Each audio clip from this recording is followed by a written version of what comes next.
ଏବେ ସରକାରଙ୍କର ଗୋଟେ ନୂଆ ପଦକ୍ଷେପ ଟେଟ୍ରା ପ୍ୟାକ୍।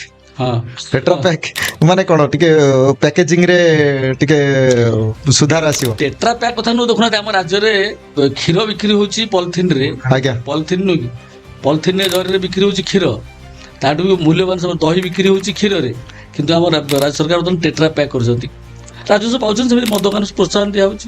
ଏଥିରେ ଲାଭ କାହାର? ଲାଭ କାହାର? ପ୍ରକୃତରେ ଯଦି ଏ ଯୋଉ ମଦ ବିକ୍ରି ବଢିଗଲା ଲାଭ କାହାର? ଆପଣଙ୍କ ଅନୁଭୂତିରୁ କୁହନ୍ତୁ, ଲାଭଟା କାହାର? ଲାଭ ସରକାରର, ରାଜସ୍ୱ ଟ୍ୟାକ୍ସ ପାଉଛି। ସରକାର କହିଲେ କିଏ?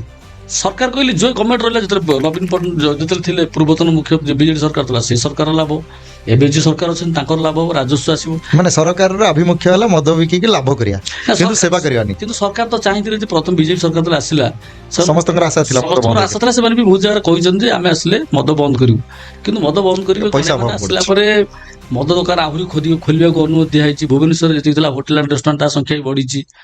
ଏଇଭଳି ତ ହଉଛି, ସାରା ରାଜ୍ୟରେ ବି ବଢିଛି ମଦ ଦୋକାନ ସଂଖ୍ୟା, ବାର ଆଣ୍ଡ ରେଷ୍ଟୁରାଣ୍ଟ ସଂଖ୍ୟା ବଢିଛି।